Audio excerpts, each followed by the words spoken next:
পুজোর সব আয়োজন সম্পূর্ণ। আপনি ভোগ নিবেদন করলেই আমরা মঙ্গল আরতি শুরু করব। দোলা। হ্যাঁ বড় মা। মানুষকে দিয়ে বলো মায়ের ভোগ নিয়ে আসতে। আচ্ছা। ঠাকুরমশাই, বলছি যে মঙ্গল আরতির জন্য আর্য আসা অবধি কি একটু অপেক্ষা করা যায়? আরতির সময়টুকু অন্তত আমার ছেলেটা থাকতে পারলে আমার শান্তি হয়। তাই হবে মা। এতক্ষণ বসে থাকো, কতক্ষণে দাদা আসবে।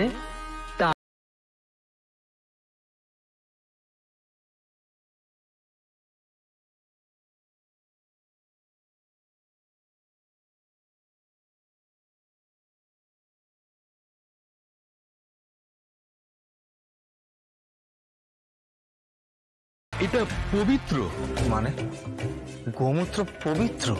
সেই আদিকাল থেকে গোমাতাকে আমরা ঈশ্বরের আর এক রূপ বলে মনে করি। গোমূত্র ছাড়া অনেক শুভ কাজই অসম্পূর্ণ থেকে যায়। সবটাই বিশ্বাসের ব্যাপার। অনেকে তো আবার মনে করেন যে গোমূত্রের মধ্যে সদর্থক অনেক কিছু শক্তি রয়েছে। কেউ আবার মনে করেন বৈজ্ঞানিক উপায় গোমূত্র থেকে সোনা বের করা সম্ভব। কি? গোমূত্র থেকে সোনা? Perfect. You were just too good, Mansi. দিদি, কেক নিয়ে এসেছি। হো, দেখি কি কেক এনেছো।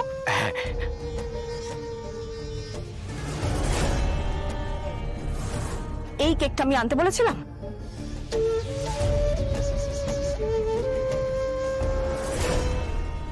Yes, chocolate cake. এইটা রেডি করো।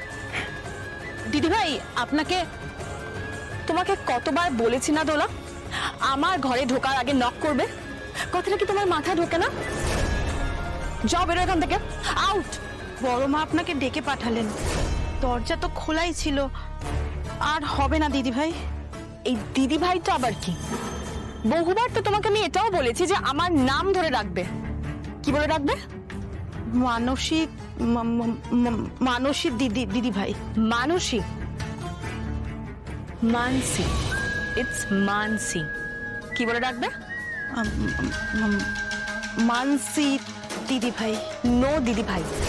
এই দিদি ভাই না আমি একদম পছন্দ করি না।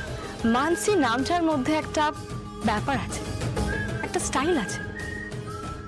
এতদিন এই বাড়িতে কাজ করেও এই জিনিসগুলো রক্ত কেন করতে পারো? তোমাদের না এই গাইয়া ব্যাপার স্যাপারগুলো, আই জাস্ট হেট ইট। আচ্ছা ঠিক আছে, মানসি। এবার বলো কি বলছিলে? বড় মা আপনাকে ডাকছে, পুজোর ভোগ নিয়ে নিচে যেতে বলছে। গিয়ে বলো আমি আসছি। ততক্ষণে আমি তাহলে সবকিছু রেডি করে রাখি। রেডি করো। হ্যাঁ।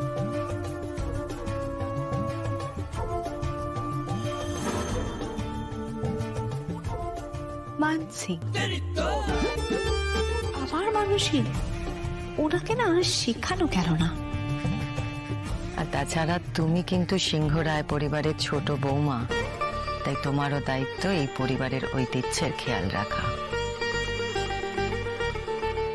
পুরনো হলেই সবকিছু বদলে ফেলা যায় না মানুষই। পুরনো ইতিহাস ঐতিহ্য প্রজন্মের পর প্রজন্ম আগলে রাখতে হয়। সিংহ রায় পরিবার, এটা শুনতে শুনতে না আমি টায়ার্ড হয়ে গেছি। Give me a break. Mansi please, Puja হচ্ছে এখানে। না রে, পুজো নিয়ে ওর কোনো প্রবলেম নেই। এই সমস্ত জ্ঞানের কথা শুনতে ওর প্রবলেম আছে, তাই না? এবার তাহলে মাকে ভোগ নিবেদন করি।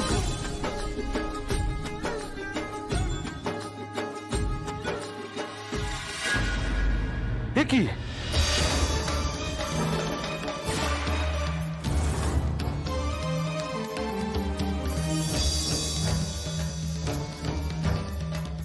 ঠাকুরমশাই এরকম আটকে ওঠার কি আছে?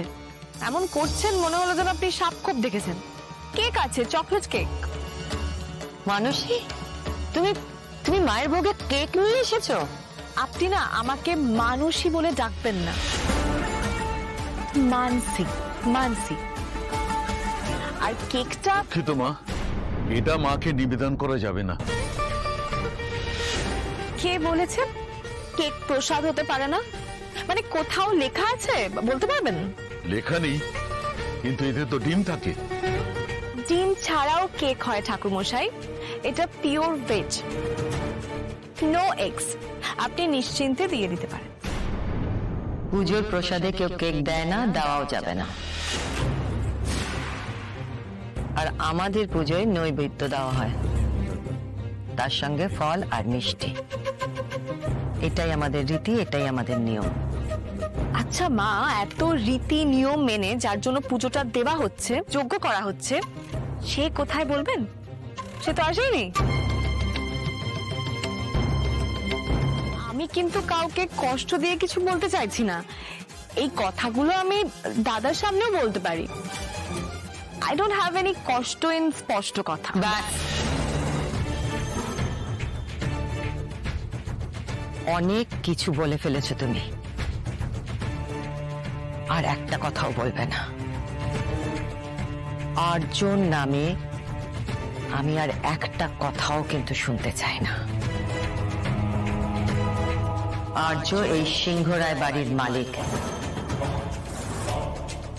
ওর নামে আমি আর একটা কথাও শুনতে চাই না।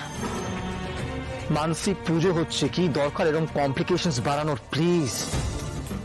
আচ্ছা অর্ক, তোমার মাথায় এই প্রশ্নটা কখনো আসে না যে দাদা এক্স্যাক্টলি কি করেন? অর্ক অফিসে যায়, তাই ও খুব ভালো মতো জানে যে ওর দাদা কি করে। তুমি বরং বাড়িতে বসে সবাইকে অর্ডার না দিয়ে অফিসে গিয়ে দেখো যে আর্য ঠিক কি করে। আমি তো শুধু এটাই বুঝতে পারছি না, একই শহরে থেকে, ফ্যামিলি থেকে দূরে থেকে কাজ করার কি মানে? মানে তাতে কি বিজনেস বেটার হয়? বাড়ি থেকে যাতায়াত করে কি কোনো কাজ করা যায় না? ঠিকই বলেছো।